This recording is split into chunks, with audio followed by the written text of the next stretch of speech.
ये कहानी है एक ऐसी गरीब लड़की की जो पैसों के लिए सारी हदें पार करके घपाघप की दुनिया में अपनी पहचान बना लेती है। लेकिन घपाघप की दुनिया में जाने के बाद उसके साथ क्या होता है, ये जानने के लिए बने रहे वीडियो में। और अगर आपने अभी तक चैनल को सब्सक्राइब नहीं किया हो तो जल्दी से चैनल को सब्सक्राइब कर लीजिए। मूवी की स्टार्टिंग में हम इस मूवी की मेन कैरेक्टर एमी को देखते हैं, जो कि अपनी मोम से ब्यूटी कॉन्टेस्ट में जाने के लिए पैसे मांगती है। लेकिन उसकी मोम उसको पैसे देने से मना कर देती है, क्योंकि वो बहुत गरीब थे। पैसे कमाने के लिए एमी अपने ही मोहल्ले के कुछ सटूरियों के पास जाती है और उनके साथ जुआ खेलने लगती है। लेकिन उसके पास फिर से पैसे कम पड़ जाते हैं, तो एमी पैसों के लिए अपने कपड़े उतार देती है और उन लड़कों से कहती है कि अगर तुम मुझे और पैसे दो तो मैं अपने सारे कपड़े उतार दूंगी। लेकिन उन लड़कों की बदकिस्मती थी कि उनके पास पैसे नहीं होते, इसलिए एमी जीते हुए पैसे लेकर वहाँ से चली जाती है और ब्यूटी कॉन्टेस्ट में भाग लेती है। एमी जब वहाँ वॉक करती है तो उसकी हिल टूट जाने की वजह से वो गिर जाती है, जिससे सभी लोग उसका मजाक बनाते हैं। ये देख एमी बहुत दुखी होती है, क्योंकि उसके पास नई सैंडल खरीदने के पैसे नहीं होते। दुखी होकर एमी वॉशरूम में जाकर रोने लगती है। तभी एमी को वहाँ एक आदमी मिलता है जिसका नाम त्रिवेदी था। वो ऐना को शांत करके उससे दोस्ती कर लेता है और एमी को खाना खिलाने ले जाता है। वो खाना खा रहे होते हैं, तभी वहाँ मारिया आती है जो कि मिस ब्यूटीफुल थी। एमी उसे देखकर कहती है कि मुझे भी तुम्हारे जैसा बनना है और बहुत सारे पैसे कमाने हैं। तो मारिया बताती है कि मिस ब्यूटीफुल बनने के लिए मैंने कई सारों की रातें रंगीन की है, तब जाकर मैं यहाँ हूँ। मारिया एमी को अपना कार्ड दे कहती है कि अगर तुम्हें भी पैसे कमाने हैं तो मुझसे कांटेक्ट कर लेना। ये कहकर मारिया वहाँ से चली जाती है। जिसके बाद त्रिवेदी एमी से कहता है कि अगर तुम्हें बहुत सारे पैसे कमाने हैं तो तुम्हें मेरे साथ ओयो में चलना होगा। और आपको तो पता है ओयो में क्या होता है। एमी पैसे कमाने के चक्कर में अपनी डुई देने के लिए मान जाती है। जिसके बाद त्रिवेदी उसकी लेने के लिए जा ही रहा होता है, लेकिन तभी एमी की मोम वहाँ आकर उनका काम बिगाड़ देती है और त्रिवेदी से कहती है कि मेरी बेटी अभी छोटी है, तुम उसको बजा नहीं सकते, मैं तुम पर केस कर दूंगी। लेकिन तभी वहाँ मारिया की मोम मेकी आकर एमी की माँ को समझाने लगती है, लेकिन एमी की माँ किसी की नहीं सुनती और एमी को वहाँ से लेकर चली जाती है। बेचारे त्रिवेदी को तो अब मुठ मारकर ही काम चलाना पड़ेगा। उधर एमी की मोम एमी से कहती है कि तुम्हें अगर अपने सपने पूरे करने हैं तो मेहनत करके करो, ना कि किसी को अपनी देकर। और एमी की मोम एमी को लेकर वापस अपनी सिटी की तरफ निकल जाते हैं। लेकिन एमी को तो पैसे कमाने थे, इसलिए वो बस से उतर जाती है और यहीं पर एमी की नई लाइफ शुरू हो गई थी। इसके बाद हम एमी को मारिया और उसकी मोम के साथ देखते हैं। दरअसल में मारिया और उसकी मोम लड़कियों का धंधा करती थी और वो एमी को भी कॉल गर्ल बनाना चाहती थी। जिसके बाद मारिया एमी को एक रूम में भेजती है जहाँ त्रिवेदी था, जिसके साथ एमी को घपाघप करना था, जिसके उसको अच्छे पैसे मिल रहे थे। तो एमी भी त्रिवेदी के साथ घपाघप कर लेती है, जिसमें एमी को भी बहुत मजा आने लगता है। जिसके बाद मारिया की मोम एमी को पैसे कमाने लिए टिप्स देती है, जैसे कि तुम्हें बुलाए तो तुम उससे अलग अलग पोजीशन के पैसे लो। यार इतना तो आप लोग समझ ही गए होंगे। खैर मूवी पर आते हैं। इसके बाद एमी बहुत अच्छे से कॉल गर्ल का काम करती है और वो कई सारे लोगों के साथ गपागप करती है, जिससे एमी बहुत सारे पैसे कमा लेती है। ये पैसे क्या क्या करवा देता है। इसके बाद ये सभी पार्टी करते हैं, जहाँ इनको कई सारी लड़कियाँ दिखाई देती है जो कि देखने में रसियन जैसी लग रही थी, जो कि एक बोट पर जा रही होती है, जिन्हें देखकर एमी समझ जाती है कि ये भी कॉल गर्ल होगी। जिसके बाद एमी मारिया की मोम से कहती है कि हमें अगर बहुत सारा पैसा कमाना है तो इस बोट पर जाना होगा। लेकिन मारिया की मोम कहती है कि तुम अभी इस बोट पर सवारी करने के लायक नहीं हो। ये सुनकर एमी को बुरा तो लगता है, लेकिन तभी एमी को उस बोट पर एक आदमी दिखाई देता है जो कि पैसे वालों के लिए लड़कियां प्रोवाइड करवाता था। ये देख एमी मारिया से कहती है कि अगर हमें पैसे कमाने हैं तो उस आदमी से कांटेक्ट करना होगा। वही सीन शिफ्ट होता है और त्रिवेदी एमी के साथ खेल रहा होता है, लेकिन वो खेलते हुए का वीडियो भी बना रहा था। तो एमी उससे पूछती है कि तुम गपागप करते हुए का वीडियो क्यों बनाते हो। तो त्रिवेदी बताता है कि जब कोई लड़की ना मिले तो वीडियो देखकर अपने हथियार को शांत तो कर सकूं। जिसके बाद सभी एक क्लब में जाते हैं, जहां एमी को वही बोट वाला आदमी दिखता है। तो एमी उसके पीछे जाती है। ये देख मारिया भी उसके साथ चली जाती है। वो जब उसके पीछे जाते हैं तो उन्हें पता चलता है वो आदमी एक महंगे कसीनो में गया है, वहाँ बस पैसे वाले ही जा सकते हैं। तो एमी भी जो पैसे कमाए थे वो निकाल कर डाल देती है और उस आदमी के साथ गेम खेलने लगती है। वैसे आपको बता दे उस आदमी का नाम सेम होता है। जिसके बाद वो सभी गेम खेलने लगते हैं और लास्ट में एमी सारे पैसे लगा देती है और साथ में सेम से ये भी कहती है कि एक रात तुम मारिया के साथ सो सकते हो अगर मैं हार गई तो। और एमी हार कर वहाँ से चली जाती है। अगले दिन मारिया सेम के साथ रात गुजार कर वापस आती है तो वो बताती है कि मुझे बहुत मजा आया। दरअसल ये प्लेन एमी का ही था, क्योंकि वो सेम के साथ डील करना चाहती थी। मारिया बिना पैसों के अपनी देकर आई थी, इसलिए उसकी मोम बहुत गुस्सा होती है। अगले दिन एमी और मारिया उसकी मोम के साथ होटल छोड़कर जा रहे होते हैं। तभी होटल का मैनेजर आकर एमी से कहता है कि सैम आपसे मिलना चाहते हैं। वो तीनों सैम से मिलने जाती है और मारिया की मोम सैम से बात करने की ट्राई करती है, लेकिन सैम बूढ़ी को भाव नहीं देता क्योंकि उसे तो एमी में इंटरेस्ट था। एमी सैम से पूछती है कि मारिया के साथ तुम्हारी रात कैसी रही, तो सैम बताता है कि मारिया की डुई बजाकर मजा आ गया। जिसके बाद सैम एमी को बताता है कि मैं बड़े लोगों के लिए खूबसूरत लड़कियां प्रोवाइड करवाता हूँ और मुझे कई सारी लड़कियों की जरूरत होती है, इसलिए सैम एमी से डील करके उसे लड़कियां लाने की बोलकर वहाँ से निकल जाता है। इधर एमी मारिया और उसकी मोम के साथ लड़कियों का इंतजाम करने लगती है, लेकिन वो सारी लड़कियां ऐसी थी कि उनको देखकर किसी का भी हथियार खड़ा ना हो, इसलिए एमी उन लड़कियों को रिजेक्ट कर देती है। तभी मारिया बताती है कि उसका सिलेक्शन मैगजीन के फ्रंट पेज के लिए हो चुका है। जिसके बाद एमी और मारिया फोटो शूट करवाने के लिए जाते हैं, जहाँ मारिया अच्छे अच्छे पोज देती है जिससे हथियार खड़ा हो सके।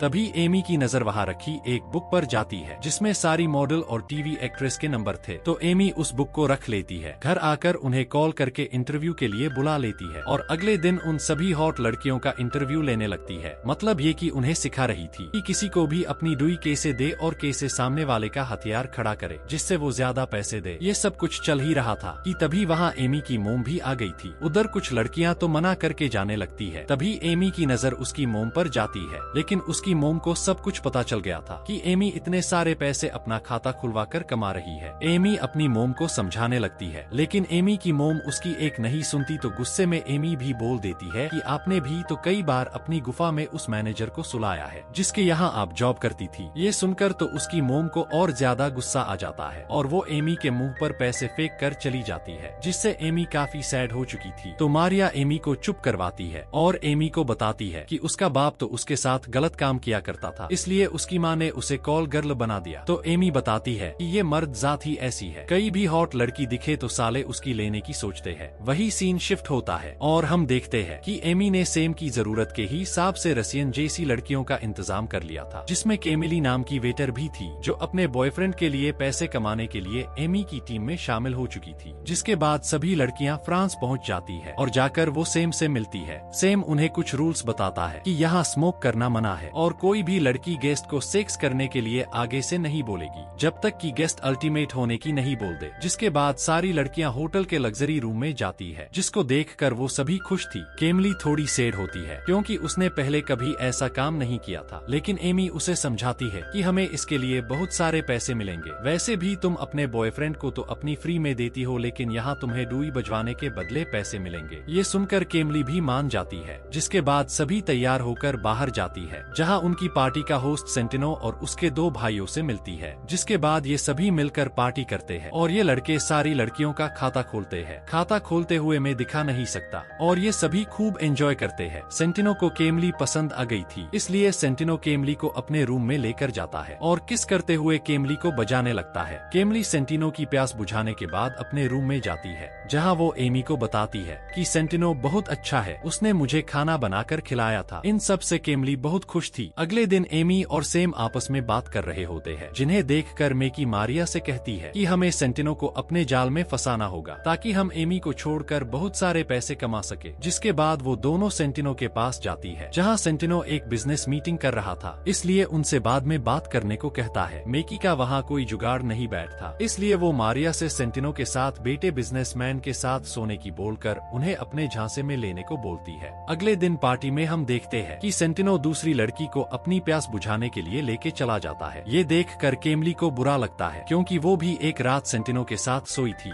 दूसरी तरफ सेम एमी को मेकी और मारिया के बारे में बता देता है कि उन्होंने रूल के खिलाफ जाकर सेंटिनो से बात करने की कोशिश की थी और वो आपस में बात करने लगते हैं। सेम एमी से पूछता है कि तुम्हारे आगे के प्लान्स क्या है, तो एमी बताती है कि मैं बहुत सारे पैसे कमाना चाहती हूँ। बातें करते करते वो दोनों आपस में किस करने लग जाते हैं क्योंकि सेम अब एमी को प्यार करने लगा था। वही हम रूम में देखते हैं कि वही लड़की जिसको सेंटिनो अपने साथ रूम में लेकर गया था, वो अपने रूम की बातें शेयर कर रही होती है कि कैसे सेंटिनो ने उसके लिए भी खाना बनाया था। ये सुनकर केमली को बहुत बुरा लगता है। तभी वहाँ मारिया आती है, जिसकी हालत बहुत खराब थी क्योंकि उसकी मोम के कहने पर उसने सेंटिनो के बिजनेस पार्टनर से ठुकाई करवाई थी, जिससे वो पूरी तरह टूट चुकी थी। जिसके बाद सेंटिनो एमी को अपने पास बुलाता है और एमी को अपने भाइयों से मिलवाता है, जो एमी को गिफ्ट भी देते हैं। फिर सेंटिनो एमी से कहता है कि मैं तुम्हारे काम से बहुत खुश हूँ, इसलिए तुम मेरी मेरी पार्टी के लिए 50 और लड़कियों का इंतजाम करना। लेकिन वो मेकी और मारिया को अपने साथ पार्टी में लाने के लिए मना कर देता है, जिसके बाद एमी मेकी और मारिया को सेंटिनो की बताई हुई बात नहीं बताती, क्योंकि एमी उन दोनों के बिना 50 लड़कियां अरेंज नहीं कर सकती थी। फिर एमी और मारिया कई सारे पैसे लेकर लड़कियों को ढूंढने के लिए निकल जाती है, जहां वो एक पेंटिंग शो में जाती है, जहां एमी की मुलाकात एक लड़के से होती है जो कि अपनी पेंटिंग बेचकर गरीब लड़कियों की मदद किया करता था। इसलिए एमी उसकी पेंटिंग ज्यादा पैसों में खरीद लेती है, जिससे राजू और एमी के बीच अच्छी बॉन्डिंग हो चुकी थी। जिसके बाद राजू एमी को अपने घर ले जाता है, जहां जाकर एमी को पता चलता है कि राजू और उसकी फैमिली घोड़ों की अच्छी नस्ल बनाकर उन्हें ऊंची कीमतों में बेचा करते हैं। राजू एमी को अपनी मोम से मिलवाता है, जो एमी को डिनर पर इनवाइट करती है। उधर एमी साथ में 50 लड़कियों को भी इकट्ठा करने लगती है। रात को एमी राजू की फैमिली के साथ डिनर करने जाती है, जहां राजू के डैड एमी को अपने वर्षों से चले आ रहे बिजनेस के बारे में बताते हैं और उनके बीच बातें होने लगती है। लेकिन एमी को बार बार मैसेज आ रहे थे। ये देखकर राजू के डैड समझ गए थे कि एमी कौन है, इसलिए वो राजू को एमी से शादी करने के लिए मना कर देते हैं, जिससे एमी गुस्सा होकर वहाँ से निकल जाती है। अगले सीन में हम देखते हैं कि केमली का बॉयफ्रेंड उसको लेने के लिए आ चुका था, क्योंकि उसे एमी और केमली के बारे में सब कुछ पता चल गया था। इसलिए जाकर वो केमली को अपने साथ चलने की भीख मांगने लगता है, पर केमली पैसों के लालच में इतनी बदल चुकी थी कि वो उसके प्यार को ही भूल गई थी और वो उसके बॉयफ्रेंड के साथ जाने से मना कर देती है। जिसके बाद हम देखते हैं कि अगले दिन एमी और मारिया की मोम मेकी के बीच में किसी बात को लेकर बहस हो चुकी थी। इसलिए गुस्से में एमी मेकी और मारिया को बता देती है कि सेंटिनो ने तुम्हें अपनी पार्टी में लाने से मना किया था। ये सुनकर मेकी को बहुत गुस्सा आता है और वो एमी को अपने घर से बाहर निकाल देती है। एमी केमली को अपने साथ लेकर राजू के घर पर रहने के लिए जाती है। एमी और राजू को देखकर ऐसा लग रहा था जैसे एमी राजू को प्यार करने लगी थी। अगले सीन में हम देखते हैं कि एमी और केमली मिलकर 50 लड़कियों को अपने साथ ले जाने के लिए सेलेक्ट कर लेती है। एमी उन सभी लड़कियों को लेकर दुबई पहुंच जाती है, जहां सिम उन लड़कियों में से बड़े निप्पल वाली लड़कियों को सेलेक्ट करके अपने साथ याट पर लेकर जाता है। फिर सिम एमी को बताता है कि सेंटिनो के डैड बीमार है, इसलिए अगला बादशाह सेंटिनो बन सकता है। ये सुनकर एमी बहुत खुश होती है। अगर सेंटिनो बादशाह बन गया तो सिम और एमी के ऊपर पैसों की बारिश होगी। बातों बातों में सिम एमी को साथ में डिनर करने की बोलता है, तो एमी भी मान जाती है। याट से सिम सभी लड़कियों को मिस्टर एक्स के पास लेकर जाता है। मिस्टर एक्स उन लड़कियों से कहता है कि जो भी इन्हें हंसाएगा उसे $50,000 मिलेंगे। तो सभी लड़कियां पैसों के लिए पागलों जैसी हरकतें करने लगती है। लेकिन तभी उनके बीच फाइट होना शुरू हो जाती है और एक लड़की केमली के सर की विग निकल देती है, जिससे मिस्टर एक्स उसे अपने पास बुलाकर वो सारे डॉलर उसे दे देते हैं। पैसा है तो सब कुछ है, पैसों से सब कुछ करवाया जा सकता है। खैर बड़े लोगों के चोचले है। वेल मूवी पर आते हैं। शाम को सेम और एना डिनर के लिए जा ही रहे थे कि तभी वहाँ राजू आकर एमी को किस करने लग जाता है। ये देखकर सेम को काफी बुरा लगता है और वो वहाँ से निकल जाता है। उसके बाद राजू और एमी खूब जोर शोरों से रोमांस करने लगते हैं। वो मजे कर ही रहे होते हैं। तभी एमी को सेम का मैसेज आता है कि उसे जल्दी से 15 लड़कियों को पार्टी में लेकर जाना है। जिसके बाद एमी सभी लड़कियों को लेकर पार्टी में पहुंचती है, जहां सेंटिनो के दोनों भाई होते हैं और वो उन लड़कियों को अपनी पेंटी उतारने की बोलते हैं। तो सभी लड़कियां अपने अंडरगारमेंट्स उतार देती है। उधर सेम एमी के ऊपर गुस्सा करता है, क्योंकि पार्टी में आई लड़कियों ने स्मोक करके रूल तोड़ा था। इसलिए सेम एमी को नई 20 लड़कियां लाने का बोलता है। पार्टी खत्म होने के बाद जब सभी लड़कियां अपने रूम में जाती है तो उन्हें पता चलता है कि उनके सारे सामान चोरी हो चुके हैं। एमी ने केमली को जो पैसे दिए थे वो भी चोरी हो चुके थे। तभी उस होटल में पुलिस की रेड पड़ जाती है, तो सेम सभी लड़कियों को होटल से बाहर निकाल देता है। जिसके बाद हम देखते हैं कि सभी लड़कियां बीच पर पैदल चल रही होती है, जहां केमली एमी से अपना पासपोर्ट वापस मांगती है, क्योंकि उसे घर जाना था। लेकिन एमी केमली को पासपोर्ट नहीं देती और कहती है कि तुम्हारे पास पैसे कमाने के लिए बस 7 दिन है। ये सुनकर केमली मारिया की मोम को कॉल करके एक क्लाइंट के पास गपागप करने के लिए जाती है। दूसरी तरफ याट पर सभी शेखों की लॉयल पार्टी चल रही होती है, जहां एक शेख दो लड़कियों को पेल रहा था। सारे शेख उन लड़कियों के साथ खूब एंजॉय कर रहे थे। उधर सेंटिनो का भाई जहीर एमी को अपने पास बुलाकर एमी को पेलने ही वाला था। ये देख सेम को काफी गुस्सा आता है। तभी वहाँ सेंटिनो आकर जहीर को रोक लेता है और एमी से सॉरी बोलता है, क्योंकि सेंटिनो एक अच्छा शेख था। सेम एमी को एक सेफ रूम में लेकर जाता है और जो हुआ उसके लिए माफी मांगता है और फिर एमी और सेम दोनों अपनी चूल मिटाने लगते हैं। अगले सीन में हम केमली को देखते हैं, जो कि उस क्लाइंट से अपना खाता खुलवा कर आई थी, जिससे एमी को बहुत बुरा लगता है और वो डिप्रेशन में जाने लगती है और वो एक याट पर जाकर पानी में छलांग लगा देती है, क्योंकि उसे एहसास हो चुका था कि वो इस धंधे में आकर फंस चुकी थी। दूसरी तरफ याट पर पार्टी खत्म होने के बाद सभी लड़कियां जाने लगती है। तभी राजू वहां आकर एमी को अपने साथ एक बीच पर लेकर जाता है और एमी को शादी के लिए प्रपोज कर देता है और वो दोनों खुले में ही भर भर कर रोमांस और एक दूसरे की खुजली मिटाने लगते हैं और वो दोनों पानी में जाकर एक दूसरे में खो जाते हैं। उधर केमली ने पानी में कूदकर अपनी जान दे दी थी। उसके बाद हमें कुछ सालों बाद का सीन दिखाया जाता है जहां एमी एक बच्चे को जन्म देती है। दरअसल एमी ने राजू से शादी कर ली थी, जिसके बाद वो सभी साथ रहते थे और एमी ने कॉल गर्ल का काम छोड़ दिया था। एमी जब घर में होती है तो वो टीवी में केमली की मौत की खबर सुनती है, जिससे वो टीवी बंद कर देती है ताकि घर में किसी को पता ना चले कि एमी क्या काम किया करती थी। जिसके बाद एमी अपने घर के बाहर एक अजनबी लड़के को खड़ा देखती है। वो उस लड़के को आवाज लगाती है, लेकिन वो लड़का वहाँ से भाग जाता है। कुछ दिन बीत जाने के बाद एमी जब काम से घर आती है तो देखती है कि सेम उनके घर घोड़ों का व्यापारी बनकर घोड़े खरीदने आया था। एमी सेम को देखकर काफी शॉक्ड होती है। फिर एमी सेम से पूछती है कि तुम यहाँ क्या करने आए हो, तो सेम उसे बताता है कि हम दुबई में एक बहुत बड़ी पार्टी कर रहे हैं और वहाँ के प्रिंस तुमसे काम करवाना चाहते हैं। ये सुनकर एमी कहती है कि मेरी एक फैमिली है और ये काम मैंने कब का ही छोड़ दिया है, और वो सेम को मना कर देती है। जिसके बाद हम एमी को उसकी बेटी केमली के साथ देखते हैं, क्योंकि एमी ने उसका नाम मर चुकी केमली की याद में रखा था। मारिया और उसकी मोम एमी से मिलने आती है और एमी को पार्टी में आने को बोलती है कि हम वहाँ बहुत पैसे कमाएंगे, लेकिन एमी उन्हें भी मना कर देती है। जिसके बाद एमी जब घर के अंदर जाती है तो देखती है कि टीवी में वही वीडियो चल रहा था जो स्टार्टिंग में त्रिवेदी ने एमी के साथ गपागप करते हुए बना था, और ये वीडियो राजू के डैड ने देख लिया था। इसलिए उन्हें पता चल जाता है कि एमी एक धंधा करने वाली लड़की है,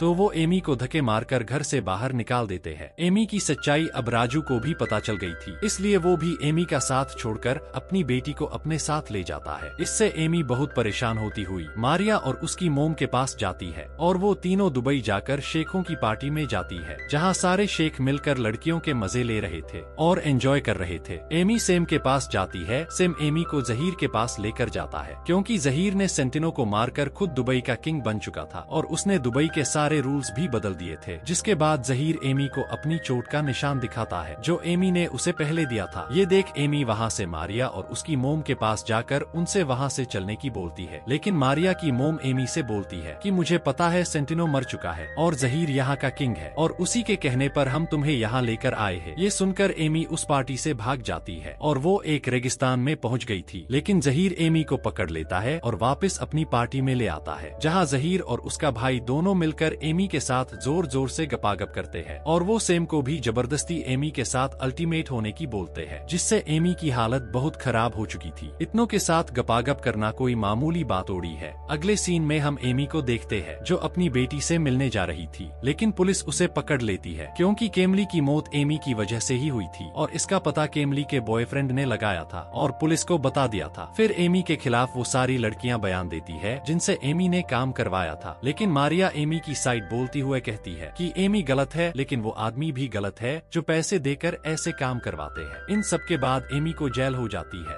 जेल में एमी से उसकी मोम मिलने आती है, क्योंकि लास्ट में माँ ही काम आती है। इसके बाद हमें कुछ सालों बाद का सीन दिखाया जाता है, जहाँ एमी जेल से रिहा होकर अपनी सिटी आ जाती है और अपनी मोम की शॉप पर काम करने लगती है, और इसी के साथ इस मूवी की हैप्पी एंडिंग हो जाती है। अगर आपको मूवी पसंद आई हो तो वीडियो को लाइक कर कमेंट जरूर करें। Thanks for watching.